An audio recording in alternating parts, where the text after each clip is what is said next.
sous le père, Eya Gnassingbé, en 1998 et le fils, Faure Gnassingbé, en 2024, Apollinaire Menemès, directeur de publication de l'hebdomadaire La Dépêche va connaître la prison à cause de sa passion pour le journalisme. Son ardeur à toujours servir à l'opinion des informations crédibles même si elles sont jugées trop sensibles, va le conduire au pilori pour des risques qu'il prend. Ce qui le conforte, c'est que durant ces embastillements dont il a été victime, il ne sera pas abandonné par des organisations de presse aussi bien nationales qu'internationales. La confraternité oblige, sans oublier les organisations de la société civile. La mobilisation a été mondiale pour exiger sa libération sans condition que ce soit le 15 octobre 1998 ou le 26 mars dernier. Durant les 31 ans qu'Apollinaire Menemès exerce son métier de journalisme, les 2 articles qui lui ont valu la prison concernent les corps habillés. Cela amène à penser qu'au Togo, tout sujet relatif à la Grande Muette est prohibé. Des dossiers touchant les corps habillés, un tabou. En 1998,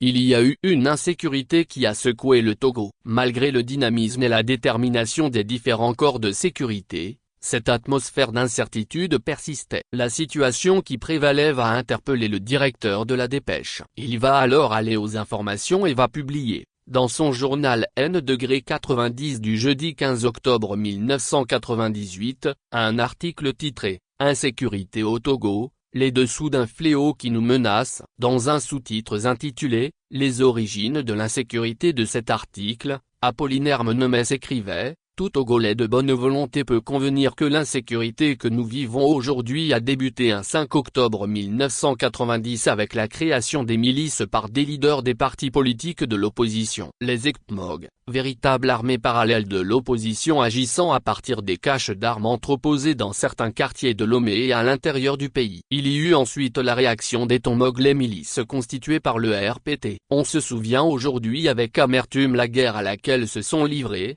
ECTMOG et TOMOG, dans les rues de Lomé les 26, 27 et 28 novembre 1991 suite à la suspension du RPT. Les milices qui se permettaient tout, étaient gracieusement entretenues par les politiciens. Mais avec la normalisation progressive de la situation dans le pays à partir de 1993, les miliciens ont été abandonnés par leurs maîtres. Frustrés et désœuvrés, ils n'ont d'autre choix que de se livrer au grand banditisme à partir des caches d'armes qui jusqu'ici ne sont pas toutes démantelées par les forces de sécurité. Ce qui avait le plus fâché dans le dossier, c'est le sous-titre ci-après, l'insécurité causée par certains éléments de forces de sécurité, où le directeur de publication de La Dépêche écrivait: ce n'est pas une simple spéculation d'un journaliste d'affirmer que certains actes crapuleux commis dans la capitale et à l'intérieur du pays sont causés par quelques agents de sécurité. En effet, selon nos enquêtes, des malfrats pris en flagrant délit ont été identifiés comme appartenant à certains corps de sécurité,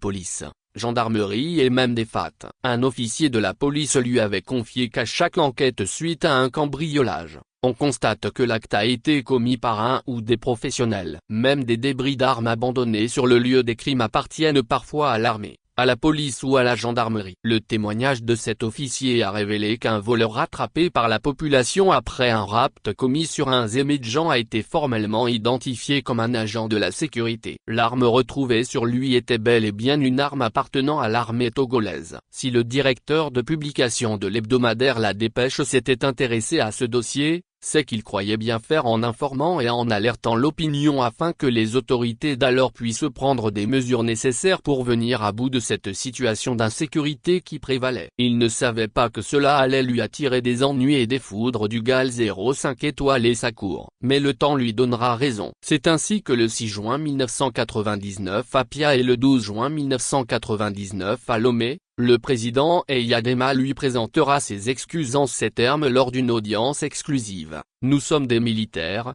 quand il y a quelque chose, nous agissons d'abord avant de chercher à comprendre ce qui s'est passé, et d'ajouter, si nous écoutions des gens pour agir, il n'y aurait personne que nous allons gouverner. Parole de sage. Apporter son éclairage sur un sujet préoccupant, un péché. Sous Faure Gnassingbé. La garde à vue d'Apollinaire Menemès le 26 mars dernier a fait grand bruit, tout comme celui sous son géniteur. Après 15 jours de détention, le directeur de l'hebdomadaire La Dépêche va sortir de la détention le 9 avril 2024, mais placé sous contrôle judiciaire. Son journal, faut-il le rappeler, a été suspendu, le 4 mars 2024 pour 3 mois par la Haute Autorité de l'Audiovisuel et de la Communication, vu que des Togolais ont lu cet article et que cela a également circulé abondamment sur les réseaux sociaux. Plus besoin ici de réveiller à nouveau la colère des gens en revenant sur le contenu quand le processus judiciaire suit son cours. Que ce soit d'octobre à décembre 1998 ou du 26 mars au 9 avril 2024,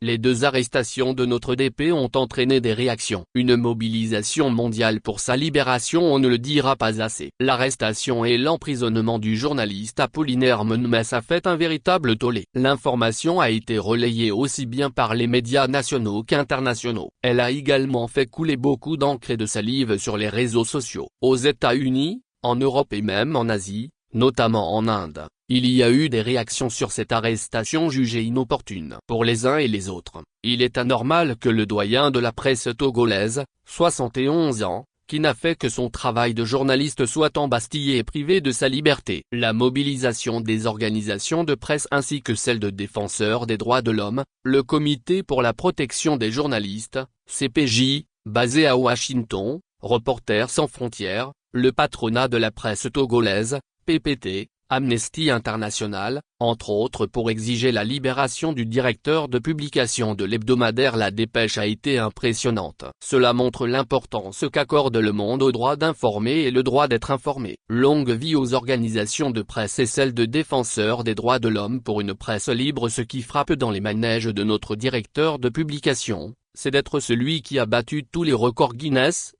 Premier record, il a été embastillé sous le règne du père et celui du fils. C'est rare pour être signalé.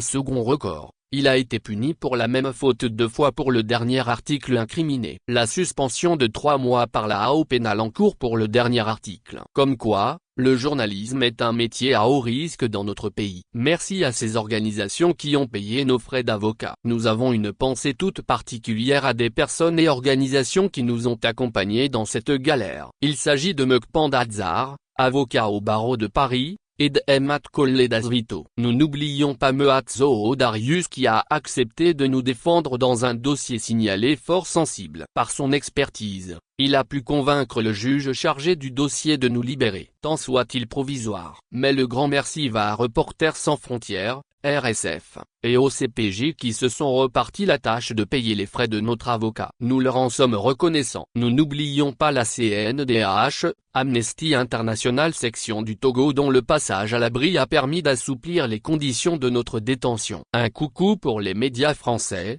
Mediapart, Le Monde Afrique, Orphi, France 24 et bien d'autres encore sur les 05 continents. Le journalisme est périlleux et particulièrement au Togo. Mais, il n'existe pas un métier aussi passionnant et noble.